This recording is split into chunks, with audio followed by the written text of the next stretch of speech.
for having me today. I'm Brian Majerski. I'm with PowerShift Group. PowerShift is a new business development company. We're based here in Austin. My partners and I have founded and funded dozens of companies, primarily in software, internet, mobile space, but also have ventured off into some other markets. Presently, we're working on nanotechnology and mobile commerce and mobile education opportunities. So I really enjoy opportunities to speak with audiences on entrepreneurship, and particularly as it relates to fundraising. We've raised a lot of money for a lot of startups and also funded many startups over the course of the past 20, 30 years with our group. And for the first-time audience, it's really great. It's in many ways, it's as Andrea alluded to earlier with choosing a founder, choosing especially your first investor has long-term consequences to both you and your company. And it is every bit as important as choosing your founder, because it can be a significant event. It is a significant event, but it can have long-term implications for you if you're not careful about it. And I'm involved with my alma mater, Cornell, on the entrepreneurship program. We've got a very active entrepreneurship program. One of the founders of that program is a guy by the name of Jeff Parker. Jeff is a very successful entrepreneur. He most notably, I believe, founded First Data Corporation, which is a very successful company as well. And he liked to define entrepreneurship as part of our mission, and he defined it as being the ability to control your own destiny. So I've compiled a few slides here, and hopefully just for food for thought to drive questions into the panel. But what I want to make sure that comes across in this is choosing the financing and the backer, your first backer, doesn't become a change of control event for your controlling your destiny. If you want to continue to control your own destiny as you make these decisions, these investments and the terms around them have huge implications for you. So really, these are many questions you want to ask yourself. Some of these have to do with financing, but some of these have to do with starting your company as well. But when you get down to it, you really want to get down to understanding what are the goals for your company, what market are you in, what types of financing are you going to need, what types of financing partners are you going to need, what are your milestones for success. You want to think all the way through this to say not just I need money right now to get my venture off the ground. Once it's off the ground, where does it go and what do I need to make it successful? As you think through that long roadmap of funding events and growth events for your company, that should come back to, okay, right now, how much money do I need? What type of money should I take? From which sources? What am I willing to give up to do that? And what are the implications going forward? Now, that roadmap that you laid out is going to look perfect on the first day, and it's going to change the very next minute, possibly the very next second. But it at least lays down a path that you anticipate going down, and then you got to keep course correcting along the way. So really think through these questions that I list here, and it'll drive into answering questions for you, such as what type of financing should I take? Take the right type of financing at the right time for your business and for you. Can you get away with friends and family or angels? Well, that's going to depend. How much money do you need? What milestone are you trying to achieve to get to your next stage of growth, whether that's profitability or another round of funding? What do you have to prove out? How much money do you need to do that? How much buffer do you want to layer in there for mistakes, because you're never going to get there as smoothly as you expect to? And then what types of terms go along with that? There are many sources of capital. You can get it from VC, you can get it from incubators, you can get it from debt if you want to, you can do vendor-based financing, you can do revenue-based financing. It just depends on the stage of your company and how much you need to get to the next stage. And those are some of the sources that you can think through. I put some slides in here. You can look through these, but you can see where the investment has been going. It's fairly stable over a period of time. But you want to think about also for early stage, how accessible is the capital for the type of market I'm in? And obviously, the internet is dominating these days, and mobile kind of gets into that with mobile internet and software. But you see the slice for hardware and electronics as well in there. So you can think through what availability of capital is out there. That'll start answering things like how difficult is it going to be to find the capital, how much can I get access to, and what types of terms should I expect. The more capital and the more competitive it is out there for investors to find opportunities, the better off you are in terms of getting bidding amounts and terms.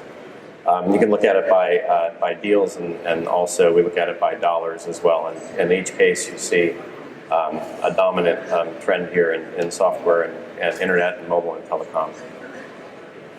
How do you source the money? Well, obviously, you need a very compelling story.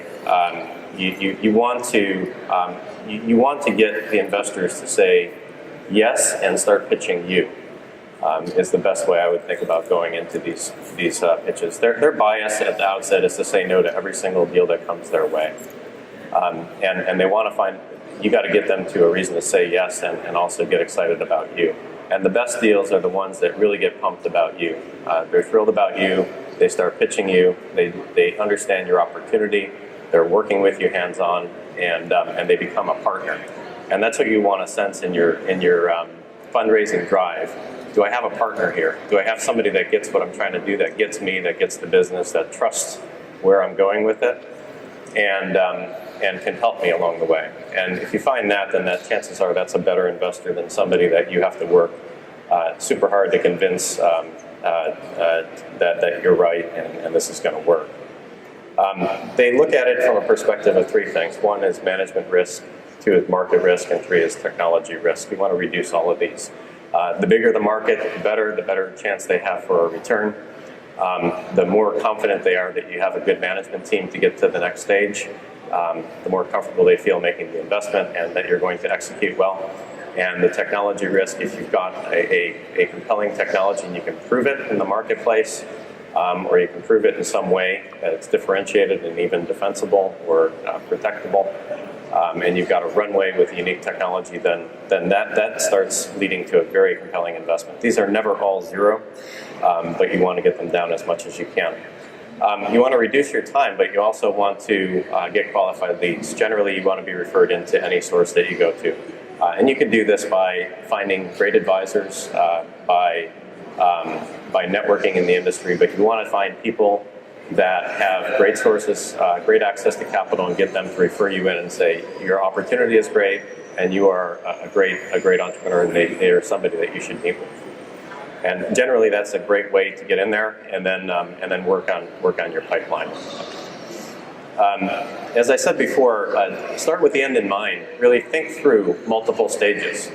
Where do you want to go? And then this also is, where do you want to go on your entrepreneurial journey? What's a success with this company?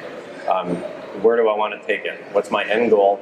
And then what are the steps along the way? What kind of capital do I need to go along the way? What am I willing to give up along the way? Because you do have to start giving up, but you don't want to give up control and everything right at the outset. You want to try to retain that as long as you can. And then you're going to be bringing in management team members and other investors, and you'll start adjusting how the business is run, how the control is, and which partners you bring into. What I did with my first startup, and I've done it ever since, is I lay these paths out. I lay how much capital, I lay what do I think the value creation is at each stage, I lay out how much equity do I think I need to give up, what percentage of my company am I giving up each step along the way, what new management team members am I bringing in, and when I achieve the end goal of profitability or an IPO or an M&A event that I think is appropriate for the company, am I happy with that end outcome? And is the decision I'm making today consistent with where that is going? And if that's all good, then I feel great about the decision, I feel great about the investment, I feel great about the terms that I'm giving up, and I move forward. The terms matter in a huge way. It's not all about price, not all about how much equity you give up.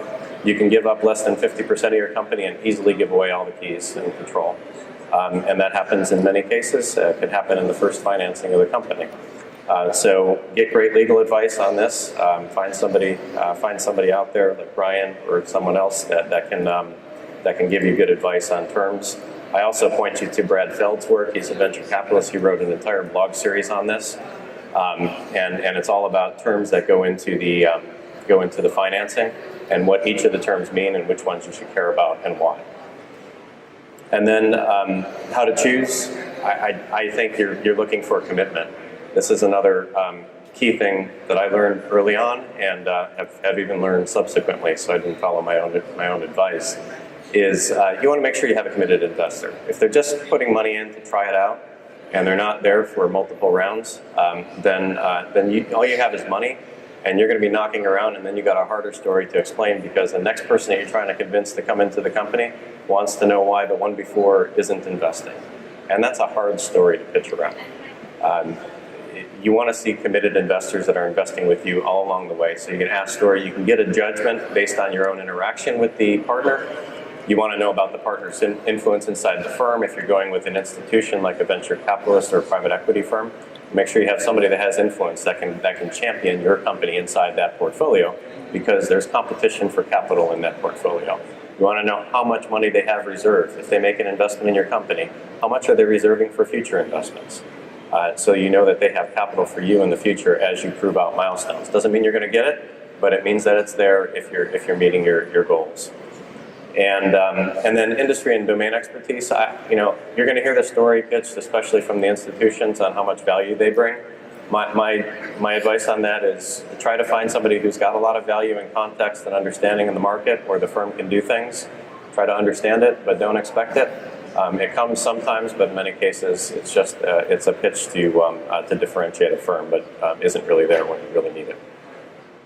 And that's all I have right now, but I'm looking forward to the Q&A. Thank you. Thank you.